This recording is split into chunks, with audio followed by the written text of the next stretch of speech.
Well, hello and welcome to another episode of A Taste of Work and the Light.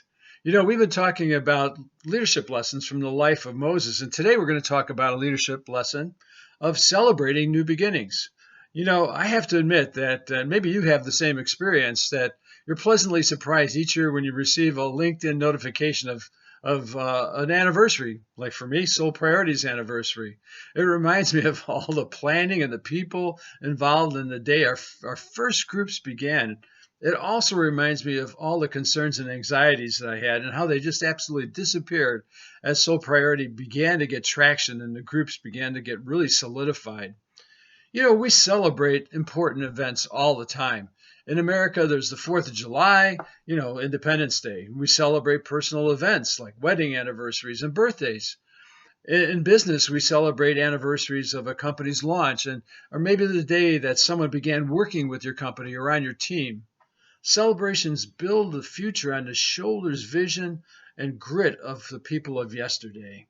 They remind today's team of where it all began and introduces them to the context of how the company was built.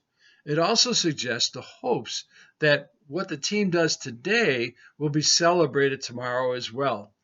So, in Moses' situation, in the Exodus chapter 13, we've discovered that anniversaries and celebrations are important to God's leaders as well. And after all the plagues are over and Pharaoh has finally submitted to God's demands to free his people, God plans a celebration. It's a celebration that leaves the past for new beginnings. Sometimes we just need to celebrate what's over and done with because it wasn't so pleasant. Now, before Moses and Israel take their first steps out of slavery into freedom, God tells Moses how to celebrate this special celebration each year as a reminder of what he did to force Pharaoh's hand to free Israel. The anniversary party is to last a week. I mean, a week-long anniversary, that's pretty good. Now, the celebration includes special foods to eat and special things to talk about. God's plan is to make sure that Israel never forgets what they went through and what God did to free them. The first 6 days of the feast are kind of like designed to be a preparation period for them for an all-out feast day on the seventh day. The special week-long anniversary party was called the Feast of Unleavened Bread, and that last special day, the Passover. It's still celebrated by Jews all over the world to this day. So, what was God doing? Well, he wanted Israel to remember. He never wanted them to forget what had happened and how God had been gracious to them to intervene in their history and to save them. And it was also, there were things that were missing in the celebration. It was called the Feast of Unleavened Bread because they removed all the yeast from the bread. Because leaven or yeast was symbolic of sin. And so during this time, God said to the people, I want no yeast in your house. So they had to clean out their house of everything that had yeast of it, including bread or whatever it was. It was a picture that they were removing all the sin out of their life so they could celebrate this special time, this special event with one another without sin being involved. It also had special people involved in this. There were priests and special animals. There was a lamb that was sacrificed, reminiscent of the Passover. So, why was this celebration so important? Well, it was obviously to remind the people of that time what God had done. But it was important for the next generation of leaders, so that they too could put their faith and their trust in the God who had delivered the generations before, who had entered history in the generations before, knowing that God would enter their history as well. So, okay, you say to yourself, so why do we have to talk about this? What's this have to do with business in the 21st century? Good question. Important to discuss. Well, what anniversaries do you celebrate in business? Where have you left something behind to move to something forward? When has there been that major change in the trajectory of your company?